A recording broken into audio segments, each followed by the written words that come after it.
Et bonjour à toutes et à tous. J'espère que vous nous entendez bien. On est ravis de vous retrouver pour ce webinaire en bonne compagnie, comme vous pouvez le voir.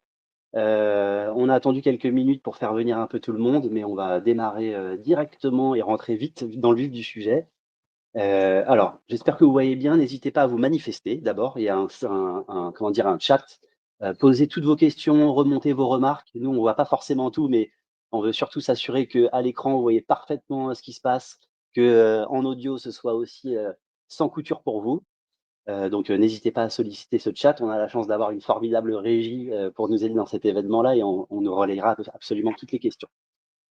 Vous le savez, aujourd'hui, on va donc parler, à la fois personnalisation dans la communication, mais aussi intelligence artificielle, et à webinaire exceptionnel, agenda exceptionnel, j'allais dire. On va faire quand même on va pas faire de tour de table, mais en tout cas, on va présenter un peu les différents intervenants parce qu'aujourd'hui, on est assez nombreux autour de la table et on a surtout la chance et l'honneur d'avoir avec nous un client. Donc on va revenir un petit peu sur les présentations. On parlera aussi, on introduira le sujet parce qu'à notre sens, c'est quand même, important de vous, réexpliquer, pourquoi on a souhaité mettre le focus sur cette thématique-là des personas et toutes les notions autour de la personnalisation des actions marketing. Donc il y aura une petite introduction, mais la part belle sera donnée à la démonstration parce que ce webinaire se veut aussi, surtout être, on va dire actionnable et on a la chance d'avoir un formidable maestro avec nous aujourd'hui en la personne d'Andy qui est, juste en face de moi et ensuite on vous fera un petit récap aussi pour, éventuellement, prolonger, la conversation et les discussions tous ensemble, en espérant que ce sujet, suscite un certain nombre de questions et d'interrogations de votre côté. Évidemment, il y aura une, partie du temps qui sera aussi allouée aux questions-réponses. Alors vous êtes à distance, justement profitez-en aussi pour poser absolument toutes les questions. Il n'y a pas de mauvaises questions, toutes les questions sont bonnes. On est là aussi pour, répondre absolument à tout et on espère sincèrement que ce qu'on va vous montrer aujourd'hui pourra vous inspirer ou, directement vous aider. Alors, on va commencer par se présenter. Donc, pour ceux qui ne nous connaissent pas, je sais que dans l'auditoire, il y a des gens qui nous connaissent et on est bien content de vous voir avec nous aujourd'hui ici. Mais Yuri Enil est une agence marketing digital 360. On accompagne nos clients sur absolument toutes les problématiques et toutes les expertises connectées au marketing digital, que ce soit à la fois sur des problématiques d'acquisition, de rétention, mais aussi d'optimisation de l'expérience utilisateur. On accompagne aujourd'hui un peu plus de 300 clients et nous sommes, aujourd'hui découpés au sein des différentes expertises, plus de 120 à l'agence. L'agence est aujourd'hui représentée par moi-même qui du coup, suis cofondateur de l'agence et sponsor data et j'ai le plaisir d'être accompagné d'Andy une fois de plus qui sera entre guillemets «notre maestro» un peu de cet événement, qui est, l'un de nos, émérites consultants data marketing. Et je vous le disais un peu en introduction, on est super content aussi parce que, au-delà des aspects un peu plus théoriques qu'on va aborder, on sera très concret et on aura la possibilité d'illustrer ces cas concrets avec un de nos clients à qui je passe le mic tout de suite. Bonjour à tous. Donc, pour vous présenter un peu Harper, Harper, c'est un acteur majeur du marché de l'art contemporain en ligne. C'est une marketplace. Donc, on rend accessible à tous un catalogue de 200 000 œuvres qui proviennent directement de galeries d'art internationales. Donc, côté partenaire, on va proposer une solution SaaS dédiée pour faciliter la mise en ligne du coup de leur catalogue, mais aussi pour leur fournir tout un tas d'insights sur le marché de l'art en ligne. Et côté du coup, collectionneur, ou on préfère dire plutôt amateur d'art, on attire en fait, un public assez, international parce que le site est traduit en 5 langues aujourd'hui, ce qui nous permet en fait, d'être leader sur le marché de l'art contemporain et on a, plus de 5,3 millions d'utilisateurs, ce qui, consolide notre position aujourd'hui. Au sein de notre équipe produit, parce que c'est ce qui va nous intéresser aujourd'hui, vous avez du coup Esther et Emen qui sont là et qui travaillent avec Yuri pour explorer des nouvelles approches autour de l'IA, notamment sur le ciblage et nos personae. Et c'est très important pour nous aujourd'hui parce qu'en fait, dans nos utilisateurs, on a des profils très variés qui peuvent aller du coup du néophyte, amateur d'art, aux collectionneurs un peu plus aguerris. Donc, ils vont détailler un peu toute cette stratégie avec Andy qui est le master C'est ça. du ciblage. Merci beaucoup Claire. Donc, avant de rentrer dans le vif du sujet, ce que je vous disais en intro, c'est que c'est, je pense, intéressant de replacer, le sujet de ce webinaire dans un contexte qui, en fait, je pense, parlera à un grand nombre d'entre vous.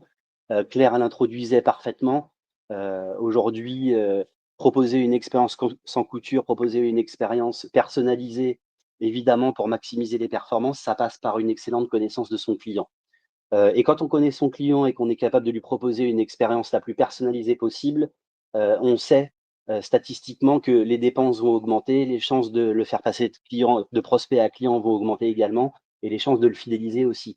Dans un contexte où, la concurrence est de plus en plus dense, où, l'acquisition est de plus en plus chère, il est fondamental et super intéressant d'un point de vue business strictement pour, chacune des marques, de créer des expériences mémorables et pour créer des expériences mémorables, en fait, il faut simplement s'assurer que chacune des interactions qu'on va avoir avec nos clients et surtout avec nos prospects soit la plus optimisée possible.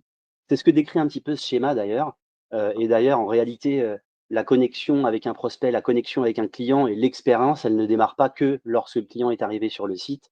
Évidemment, c'est, clé aussi, c'est une clé de succès fort importante. On a coutume de parler de CRO, d'optimisation des parcours, mais c'est évident que, l'UX, la qualité des produits, la qualité des services annexes, l'animation commerciale va avoir un impact fort sur, l'expérience que va vivre vos prospects ou vos clients. Mais en réalité, les points de contact existent aussi en dehors et quand on, soumet une ads, quand on, travaille sur de l'emailing ou quand on travaille ses posts en organique, on est déjà en train de créer une expérience avec son utilisateur et dès cet instant-là, en réalité, il est super important de pouvoir personnaliser et adapter le plus possible les messages pour commencer à créer finalement une expérience la plus optimisée possible. Et j'allais dire, si on prend un autre prisme et une autre vue, cette vue, elle est assez connue, mais c'est une représentation de ce qu'on appelle le user journey.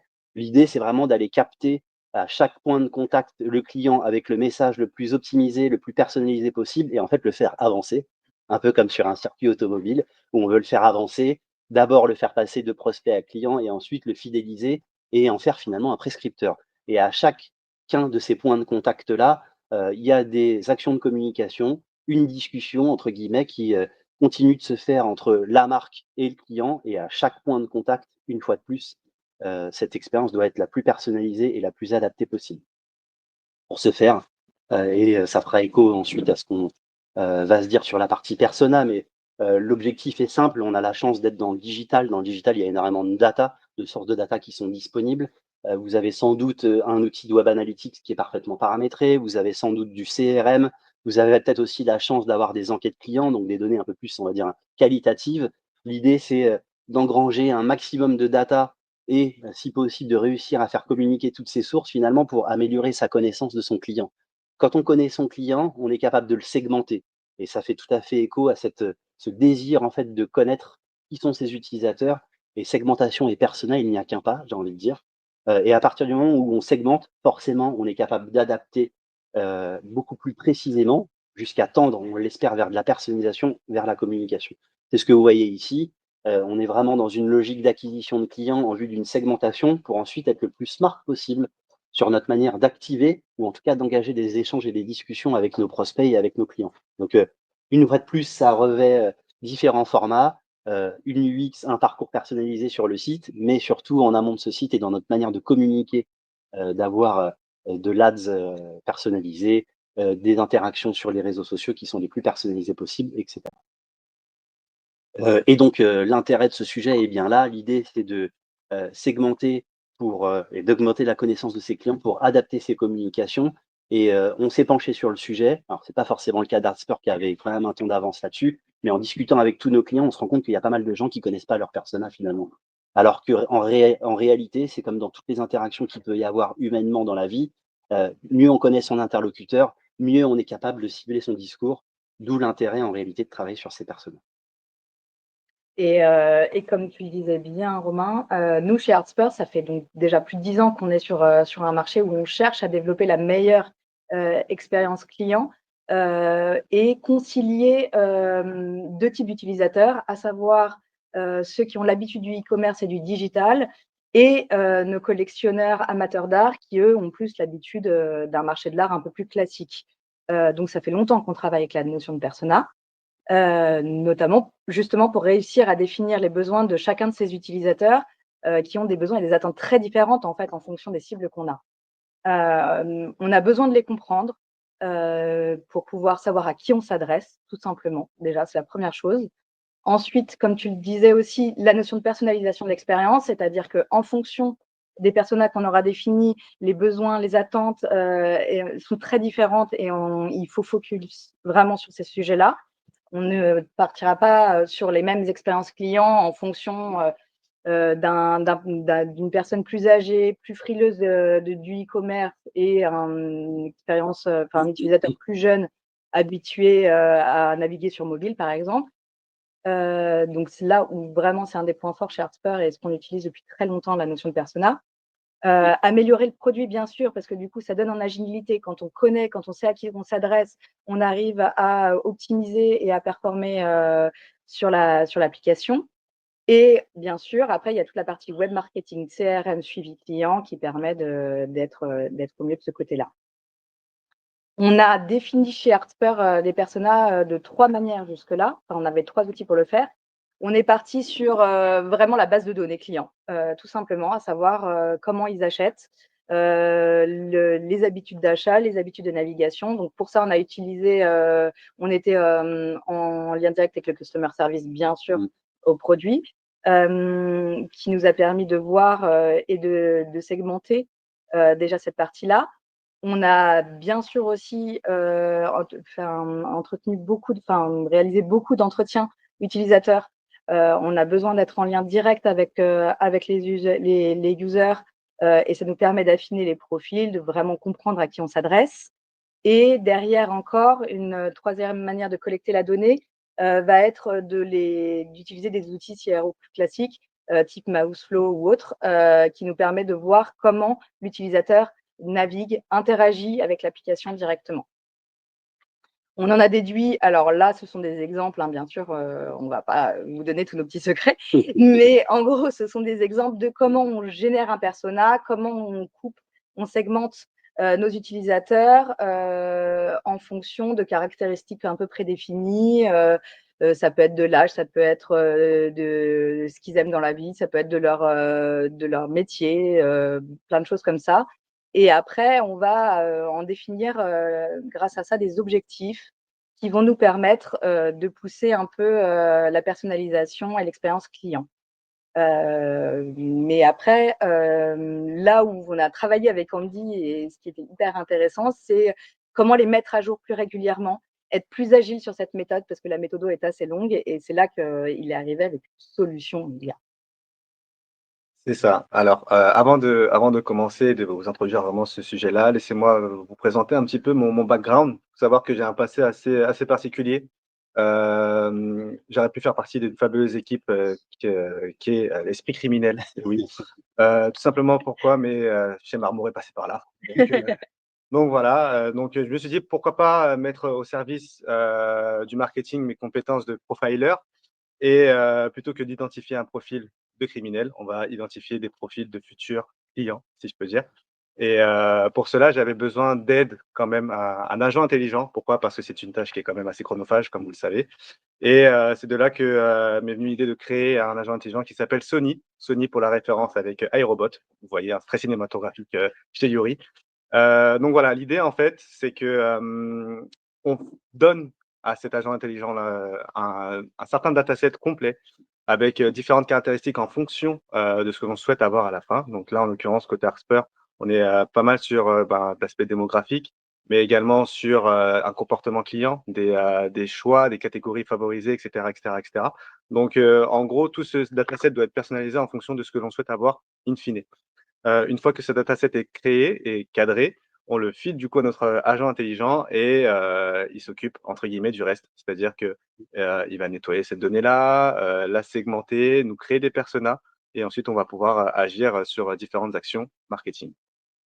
Trêve de bavardage, passons, directement, à la démo et dans un premier temps, je vais vous montrer un petit peu, l'amorce, de tout ça. Donc, faut savoir que, pour avoir un agent intelligent, il faut évidemment créer un prompt au sein duquel, en fait, j'ai tout simplement mis une sorte d'amorce de conversation, comme on dit, qui s'appelle tout simplement persona. Une fois que vous cliquez sur cette, amorce-là, vous avez, notre agent intelligent, on va l'appeler Sony parce que ça fait très long de dire agent intelligent. Sony qui, va nous donner en fait un petit entre guillemets «tout ce qu'il a besoin» pour pouvoir, commencer, son travail de segmentation. Donc, les informations nécessaires, donc données démographiques, comportementales, canaux de trafic, et des données spécifiques aussi au site web concernant le client. Donc là, en l'occurrence, on parle d'Asper, pardon. Donc je lui ai tout simplement filé l'adresse URL et après, derrière, il va s'occuper de faire son travail. Il était important quand même pour nous de pouvoir garder un petit peu cette notion de choix et d'humanisation. Donc à chaque étape, il va nous poser la question en gros si c'est OK pour nous et si on souhaite continuer. C'était important parce que sinon il déroulait et après du coup on n'avait pas forcément d'action sur la méthodologie. Donc une fois que tout ça est fait, donc on a les étapes de travail, donc il va analyser le dataset, segmenter les utilisateurs, nous créer les personas en fonction de cette segmentation-là et par la suite, nous faire des recommandations spécifiques, justement, en fonction de nos besoins. Il me demande de le fournir pardon, le dataset et l'URL, chose que j'ai fait parce que j'écoute mon Sony que j'aime beaucoup. Une fois tout ça fait, il va justement. Tu nous montres le dataset ou pas? Ouais, ouais, bien sûr, bien sûr. Donc, une fois que je lui ai fait tout ça, il nous enchaîne sur les étapes en fait à suivre. Passons directement sur le dataset, effectivement. Bon, pour voir un petit peu ce que je lui ai filé, donc il est important déjà, avant de commencer, de vous informer que ce dataset est fake. Voilà, ce sont des fausses données. Voilà, comme ça, voilà, on dévoile pas les petits secrets comme disait Esther. Donc voilà, le but du jeu, c'est quand même, on est un peu resté quand même sur le champ lexical, on va dire, d'Artsper et pour rester un petit peu, on va dire, cohérent avec ce qu'on va présenter. Mais en gros, moi, ce que j'ai donné à Sony, ça va être le temps passé, on va dire, par session, l'âge, le genre, le pays, le type de device, le type de navigateur, et cetera, et cetera. Aussi, la partie comportementale, donc quel type de page ils vont visiter, les actions qu'ils font lors de leur session. Ensuite, on a effectivement les catégories qui sont les plus favorisées, s'il y a achat ou non. Et on finit par évidemment le revenu et un petit ajout quand même supplémentaire parce que Asper, c'est une entreprise aussi avec un business model assez particulier, les thématiques favorisées par les utilisateurs et les mouvements. Donc, au plus vous avez d'informations dans votre dataset, au mieux la segmentation sera faite et du coup beaucoup plus personnalisée. Donc, sachez que là, on est sur un dataset un peu personnalisé. Vous pouvez filer n'importe quel type, entre guillemets, de données, donc qui proviennent de GA4, qui proviennent de BigQuery, qui proviennent du CRM, de n'importe quoi en fait, finalement, tant que vous avez des données numériques et qualitatives qui vont permettre justement de faire cette segmentation-là. Retournons sur notre cher Sony. Donc, une fois qu'il nous a énoncé les différentes étapes, il nous pose toujours la petite question, alors je remonte un petit peu, désolé, j'ai un petit peu trop vite. Donc voilà, une fois qu'on lui a tout filé, il demande en fait s'il peut continuer en fait tout simplement sur son action. Donc moi je lui file tout, je lui dis oui, il nous parle des différentes étapes, il nous résume effectivement les données que je lui ai filées, donc c'est pour bien dire en fait qu'il a bien compris, tout ce que je lui ai donné et qu'il peut, les analyser. À la fin de tout ça, hop, c'est parti. Souhaitez-vous que je commence directement le nettoyage des données? Ce qui est super important parce que ce travail-là aussi, faut le savoir en tant que qu'analyste, c'est un travail qui est assez chronophage, qui demande beaucoup de temps pour être sûr que toute la donnée soit efficace. Et là, pour le coup, notre chère Sony est beaucoup plus efficace que moi et elle le fait beaucoup plus rapidement. Donc, Mais il est moins sympa quand même. mais peut-être, à voir, attention. Mais du coup, voilà, c'est super important et du coup, ça nous fait gagner énormément de temps. Donc une fois le nettoyage de données terminé, faut savoir que dans le dataset, j'ai fait exprès de mettre certains trous pour être sûr qu'il nettoie bien la donnée. Il le fait et il rajoute en fait typiquement sur la colonne catégorie, une catégorisation qui n'est pas présente pour être sûr de pouvoir soit l'exclure ou au moins la prendre en compte dans sa segmentation. Donc une fois qu'il a fait ce nettoyage-là, il nous demande à chaque fois, comme je l'ai dit, de passer à l'étape suivante. Donc moi, comme je lui fais entièrement confiance, je lui dis oui. Donc par la suite, il nous explique en fait tout simplement qu'il va utiliser la méthode, ce qu'on appelle la méthode Elbow, la méthode du coude. Ça fait très MMA, je vous l'accorde, mais qu'il utilise cette méthode-là justement pour pouvoir définir un nombre de clusters, un nombre de cas, idéal. Pourquoi? Parce que, du coup, la méthode utilisée pour pouvoir faire ces segmentations-là s'appelle la méthode K-means. Cette méthode-là, en fait, est basée sur un nombre de clusters, identifiés au préalable, qui, sont, identifiés via des similarités comportementales principalement. Donc là, on voit, il nous a fait un petit tableau plutôt sympa, sauf que moi, je trouve que c'est beaucoup plus simple à lire sur un graphique. Et là, comme vous le voyez par la suite, nous avons ce fameux graphique-là qui va venir nous expliquer en fait à quel moment le nombre de cas idéal va être précis. Il faut savoir que pour la méthode du coude, c'est lorsqu'on a tout simplement une courbe, une flexion, on va dire, que c'est à partir de ce moment-là que le nombre de cas est important. Donc là, en l'occurrence, on va tourner autour de 3 ou 4. Je promets que je ne savais pas qu'il allait dire ça. Donc voilà, j'ai quand même un peu bossé le sujet. Et du coup, par la suite, il me demande tout simplement si je souhaite procéder avec 3 clusters. Pourquoi 3? Parce que c'est lui qui a défini en fonction du graphique que ça allait être le bon nombre de cas. Comme je vous ai dit, je lui fais confiance, donc on continue sur 3. Donc je lui dis oui, et directement, il va nous enseigner sur un résumé des clusters. Je vous l'agrandis rapidement. Et là, en gros, si vous voyez très bien mon écran, je pense que oui, vous avez cette différenciation en fait en fonction des données quantitatives pardon, qui ont été sélectionnées et des moyennes. Du coup, K-means est égal K moyenne, on va dire, en français. Donc, la durée de la session, le nombre de purchases et le total revenu. Ça nous permet de définir 1, 2 et 3 clusters. On enchaîne. Une fois que ces clusters-là ont été définis, il me demande simplement est-ce que tu souhaites que je te fasse la description personnalisée de tes personas. Évidemment, je dis oui, parce que comme je te dis, je fais toujours très confiance à mon agent intelligent. Par la suite, ce qu'il va faire, c'est que la méthode K-means se base sur les données quantitatives. Sauf que moi, j'ai aussi envie qu'il prenne en compte les données qualitatives pour pouvoir faire le tout. Donc, une fois qu'il a fait cette analyse-là, il va me sortir en fait finalement plusieurs petits personas résumés par cluster. Donc, je vais vous l'agrandir ici aussi.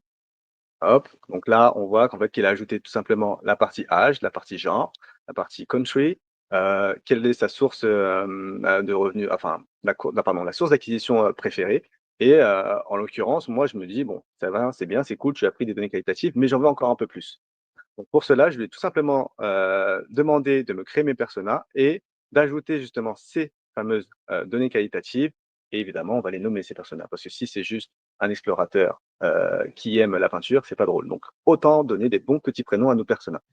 Donc voici des petits personnages détaillés. Donc en l'occurrence Emma Rodriguez, âgée de entre 18 et 24 ans, le genre, la localisation, le comportement qu'elle peut avoir en ligne. Donc là, c'est ce qui va vraiment être basé sur la méthode K-means, les motivations de cette personne, les freins et une petite histoire. C'est assez intéressant, mais pareil, en regardant un petit peu le tout, il nous manque quand même des informations importantes, notamment quels sont en fait finalement ses articles favoris, ses catégories qu'elle préfère, ses thèmes qu'elle préfère et également ses mouvements. Donc on va scroller un petit peu parce que du coup j'ai mes 2 autres personnages qui ont été et moi ce que je lui ai demandé, c'est tout simplement d'ajouter ces informations-là sur leurs préférences produits, les thèmes et les mouvements qu'ils préfèrent pour justement compléter finalement mon personnage et qu'il soit beaucoup plus personnalisé. On n'oublie pas, le but du jeu, c'est qu'à la fin, Harper ait la possibilité de pouvoir connaître au mieux leur cible. Donc, on enchaîne. Donc là, cette fois-ci, donc on a toujours les mêmes données au préalable. Et sauf que là, on a un petit nouveau qui est arrivé, à savoir ici la préférence produit. Donc, nous avons la catégorie préférée, les thèmes favoris et également les mouvements, tout en gardant nos motivations, nos freins, qui peuvent être des éléments super importants lorsque l'on crée des personnages, surtout pour pouvoir engager différentes actions. Une fois que nous avons nos différents personnages qui ont été créés et bien complétés avec toutes les informations dont on a besoin, nous enchaînons sur une autre question que nous pose Sony, c'est que voilà, est-ce qu'on s'arrêterait ici, oui ou non? Parce que pour le coup, le but du jeu, c'est même pas seulement de pouvoir identifier des personnages, de pouvoir aussi personnaliser du contenu par la suite et engager des actions de marketing qui vont nous rapporter finalement, on va pas se mentir, de l'argent. Donc, et voilà, business is business, comme nous dit Esther. Donc l'idée, c'est de se dire, j'ai demandé à Sony finalement de pouvoir me recommander un ciblage en fait publicitaire personnalisé en fonction de chaque persona. Donc je lui dis que oui, et on voit que par la suite, par persona, Sony va être en capacité finalement de pouvoir nous lancer un ciblage publicitaire personnalisé. Donc en l'occurrence ici, donc pour Google Ads par exemple, je lui ai demandé de me donner en fait toutes les informations possibles pour pouvoir faire une segmentation claire et que demain, que ce soit le salarié paid chez Harper ou un consultant paid ou n'importe qui va gérer toute campagne marketing, soit en capacité de pouvoir changer, modifier sa stratégie ou ajouter en fait tout simplement une campagne à sa stratégie pour pouvoir cibler au mieux un persona défini. Donc en l'occurrence ici, pour Google Ads, pour la première cible, donc à savoir notre fameuse Emma Rodriguez, le ciblage démographique, les catégories in-market et catégories d'affinité, qui sont du coup des catégories prévues par Google, notamment dans cette partie-là, catégorie d'affinité, et alors, hop, hop, hop, hop, hop. la catégorie sur le marché qui est un petit peu plus haut ici. Donc voilà, en fait, toutes ces catégories-là sont fournies par Google Ads pour pouvoir affiner au mieux sa segmentation. Cette documentation-là a été filée à notre compte, je ne vais pas dire compte parce qu'il ne va pas être content, à Sony. Cette documentation a été filée à Sony pour qu'ils puissent pouvoir nous faire une catégorisation et une segmentation beaucoup plus claire. Un type de campagne et une recommandation de contenu. Même chose pour Meta. On enchaîne, du coup, centre d'intérêt et d'affinité, type de campagne, recommandation de contenu. Et finalement, chaque campagne, chaque segmentation a été personnalisée pour chaque type de persona. Donc on a Emma Rodriguez, Claire Dupont et Marco Bianchi. Voilà pour la partie paid. Maintenant, comme vous pouvez le voir, Sony ne souhaite pas s'arrêter tout de suite. Il dit, bon, bah, pour le coup, on est lancé, on peut aller beaucoup plus loin, pourquoi pas. Donc, en l'occurrence, il me demande tout simplement si je souhaite des exemples créatifs pour du contenu publicitaire ou une analyse supplémentaire, ou bien carrément, il me permet aussi de pouvoir poser d'autres questions qui seront vraiment en rapport avec, pour le coup, Artspur, quel artiste pourrait plaire à Emma, et comment optimiser des campagnes pour Marco, par exemple. Donc, l'idée, en fait, au final, c'est de se dire qu'une fois qu'on a ciblé nos personas, on a une multitude de possibilités pour pouvoir optimiser finalement notre taux de conversion. Que ce soit paid, que ce soit côté SEO, que ce soit côté emailing ou plein d'autres en fait sujets en fait qui ont besoin de personas. Et au final, on se rend compte que connaître sa cible et connaître ses personas, ça régit finalement notre stratégie par la suite marketing. Donc, voici un petit peu pour cette démo-là, dans un premier temps. Je veux bien qu'on passe maintenant sur, un petit résumé, en fait, finalement, de la méthodo, si cela vous convient. Donc, si on fait un petit résumé très rapide, mais très clair et très concis. Attention. Donc, le but du jeu, c'est que dans un premier temps, notre agent intelligent et qui est Sony, a besoin d'être nourri en données avant de pouvoir faire quoi que ce soit. Cette donnée-là, c'est à vous de l'identifier et à nous, du coup, à toutes les personnes en charge, en fait, finalement, de cette donnée-là, pour définir la donnée qui sera la plus apte à donner un ciblage beaucoup plus précis et à une identification, pardon, de persona beaucoup plus précise. Je m'explique. Si vous donnez uniquement un âge et un pays et potentiellement juste le nombre d'achats qu'il y a par rapport à ça, pas beaucoup, trop peu, si je peux dire. Tandis que si vous ajoutez à cela une catégorie de produits, une catégorie, en l'occurrence de thème, de mouvement, le temps passé sur une page, etc., etc., etc., un maximum de choses, ça permettra finalement de faire une segmentation beaucoup plus claire et beaucoup plus précise finalement de ce que vous avez sur, comme utilisateur, par exemple, sur votre site ou futur utilisateur sur votre site. En plus de cela, on n'omet pas le fait potentiellement de pouvoir aussi merge, donc mélanger finalement plusieurs types de données à partir du moment où on a des jonctions possibles. Je m'explique. On peut potentiellement ajouter à nos données d'outils analytiques des données de CRM, des données de caisse pour les boutiques, etc., etc., etc., pour pouvoir avoir un maximum d'informations et pouvoir cibler au mieux. Une fois que vous avez récupéré ces données-là et que vous êtes assuré que vous avez tout, vous avez la possibilité de donner du coup le tout à Sony et de permettre en fait finalement à cet agent intelligent de pouvoir nettoyer le tout, vérifier si tout est OK et ensuite lancer toute sa démarche de segmentation. Il nous fait sa petite démarche, tranquillou, tranquillou, tranquillou, et par la suite, il nous fait une bonne petite création de persona que vous pouvez évidemment, hein, quoi qu'il arrive, si je peux dire, challenger parce que faut pas oublier, l'humain reste toujours derrière l'IA. Je sais pas, le but du jeu, c'est pas que Sony remplace qui que ce soit d'entre nous, mais c'est qu'il nous aide et qu'il nous assiste. Donc toutes les itérations sont possibles lors de cette conversation-là. C'est pour ça que c'était important de pouvoir mettre des étapes et une fois que vous avez le résultat que vous vouliez et que vous êtes satisfait, let's go, on dit à Sony: «Bah, écoute, maintenant que tu as créé mes personas, on passe sur la suite et sur des outputs, marketing en l'occurrence». Donc est-ce qu'on part sur de l'emailing? Est-ce qu'on part sur du paid? Est-ce qu'on part sur du SEO? Peu importe, tout est possible. Il faut juste déjà avoir la base, à savoir les personas. Et le but du jeu, de toute façon, hein, c'est que, tout ça, in fine, permette à chaque client, chaque entreprise, que ce soit nous, même consultants ou autres, hein, d'avoir un bénéfice finalement, qui optimisera tout du coup le ROI, si je peux dire, d'une entreprise. Très bien. Donc, on passe aux bénéfices. Donc, comme vous l'avez bien dit, Esther et Andy, chez nous, on a déjà travaillé sur des personas. C'est un processus qui est très chronophage, qui est nécessaire, mais qui forcément, vu qu'il est très chronophage, est assez compliqué, c'est quelque chose qu'on fait assez rarement. Donc je pense que le vrai bénéfice qu'on peut avoir avec une méthode comme tu viens de décrire, ce serait de pouvoir updater, mettre à jour ces personas un peu plus fréquemment et potentiellement aussi ajouter une granularité.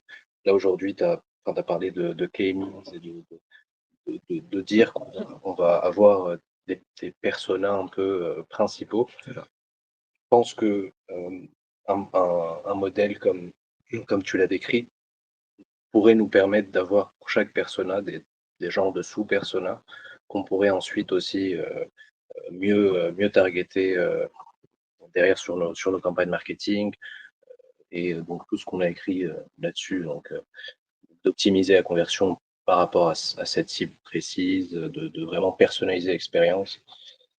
Voilà. Donc, c'est vraiment un gain de productivité que je pense que chez nous, on va chercher chez Artspur, vu qu'on a déjà des personnes. Après, enfin, je pense que tu as d'autres exemples de boîtes qui, Oui, comme bien sûr. disait Romain, où les personnes n'existent même pas. C'est clair, c'est Il y en a clair, plein, ouais. Ouais. c'est clair. Et ben, du coup, l'idée, c'est de se dire que pour la suite, effectivement, comme tu l'as dit, Aymen, vous concernant, c'est principalement de pouvoir aller beaucoup plus loin sur l'analyse de ces personas et du coup, en analyser d'autres et des sous-personas, comme tu l'as dit. Mais effectivement aussi pour d'autres entreprises qui en sont pas forcément à la première étape, à savoir identifier juste leur premier persona, ça peut être aussi très utile. Il faut savoir qu'une fois que cette méthode-là, toute la méthode passe, il y a quand même un après. Et le but du jeu, c'est tout simplement de tester. C'est-à-dire que voilà, une fois qu'on a fini de pouvoir analyser nos personas et potentiellement les segmentations paid, par exemple, on a juste à mettre en place, en plus des stratégies paid que vous avez déjà, une nouvelle campagne paid qui sera justement basée sur la segmentation que nous avons fait. Et un peu à la méthode de la CRO, en mode un peu cycle de vie, si je peux dire, de la CRO, on passerait sur une analyse de résultats pour ensuite bah, voir en fait tout simplement si ça fonctionne. Si ça fonctionne, oui, bah, tant mieux, c'est parti, on y va. Ça fonctionne pas, on fait un ajustement et on voit comment on pourrait faire justement pour toucher vraiment la cible que l'on souhaite. On l'intègre finalement à la stratégie marketing dans un but où bah, voilà, on se dit que ça fonctionne, bah, allez, c'est parti, on augmente notre ROI, plus rien ne nous arrête, c'est parti, on y va. Et tout simplement, toujours en continuant, voilà, je l'intègre à ma stratégie marketing, je l'analyse, je vois si c'est bon, je l'optimise, et cetera, et cetera, et cetera, et cetera. Et le but du jeu, c'est qu'on travaille en synergie finalement avec toutes les expertises possibles, pour pouvoir se dire que voilà, nos personas fonctionnent. Déjà, ça fonctionnait sur le paid, pourquoi ça fonctionnerait pas sur le SEO, sur la CRO, sur de l'emailing, et cetera, et cetera, et cetera, et cetera. Toujours dans un but, in fine, de pouvoir optimiser, bah, nos stratégies marketing pour pouvoir optimiser in fine notre taux de conversion et du coup notre ROI. Donc voilà, pour moi, je pense que c'est le plus essentiel, c'est de se dire vraiment quel est notre but finalement de pouvoir identifier ces personnes-là. Le but final, c'est d'avoir un gain, que ce soit en termes de ROI, mais aussi en termes de productivité. Parce que je vais pas vous mentir, c'est super chronophage de faire des personnes. Super, super chronophage. Et c'est tout pour moi Très bien. à ce niveau-là. Bah, merci beaucoup, merci beaucoup. On peut passer à la session de Q&A. Je sais pas si, mes amis de la régie, vous avez reçu des questions, mais c'est le moment de poser vos questions s'il y en a eu. On va patienter quelques instants, le temps de voir s'il y a des questions qui se manifestent. Quand il y en a pas, c'est qu'on est clair en général. Voilà. Donc faites pas les timides à distance. Si vous avez des questions, c'est le bon moment. On se laisse quelques minutes pour, enfin quelques secondes, je pense, parce que s'il y a des questions, je pense qu'elles vont popper assez rapidement. Et ensuite, et ben, on vous transmettra les next steps pour, continuer de consulter, ce qu'on vous a présenté et puis, essayer de garder le contact aussi, potentiellement, pour les personnes qui auraient été intéressées par la thématique et qui souhaiteraient approfondir. On a encore quelques éléments à vous transmettre. Alors, donc il y a une question que je vais lire du coup. Cette méthode induit que nos clients actuels sont ceux qu'on cible, pas toujours le cas lorsqu'on souhaite rajeunir la marque. C'est une très bonne question. Moi, je pense qu'il y a plusieurs possibilités, parce que là, c'est vrai qu'on a parlé principalement du fait d'inclure de la donnée, quantitative en fonction de nos sources de données et cetera. Alors rien ne nous empêche potentiellement aussi d'ajouter, des enquêtes, des interviews ou autres, si jamais on a ciblé en fait un type de personne un petit peu différent. pour voir aussi, qui ils sont, si, la marque peut les intéresser, ce type de choses-là peut les intéresser. Du coup, reformuler un petit peu nos personas en fonction d'eux. Ce qui voudrait dire qu'on pourrait soit se baser uniquement sur, des données un petit peu nouvelles, qui ne sont pas forcément données sociales analytiques, soit carrément, pourquoi pas, ne pas essayer de pouvoir mixer un petit peu les 2 et de se dire que voilà, ce type de nouveaux, on va dire, nouvelles personnes qu'on a interviewées correspond à ce type de personnes-là qu'on a déjà sur nos outils analytiques. Et du coup, ça nous permettrait d'avoir un maximum de données pour pouvoir fixer au mieux. Ouais, pour compléter ce que tu dis, je pense c'est un outil supplémentaire en réalité, un outil qui a énormément de valeur comme on l'a présenté, mais c'est un outil supplémentaire et qui vient, je pense, se suppléer ce que tu expliquais sur la user research et la nécessité de toute façon, quand c'est possible, de garder une connexion directe et une discussion directe avec ses users. Mais pour répondre à la question aussi, qui est une très bonne question, il y a la possibilité aussi de générer des personas sur la base d'un trafic qui est organique. Parce que là, on parlait de ciblage dans la question, mais le ciblage est très souvent reconnecté au paid. Mais tout ce que vous avez pu construire en matière de trafic organique est principalement drivé par du SEO ou des stratégies d'acquisition sur la partie sociale.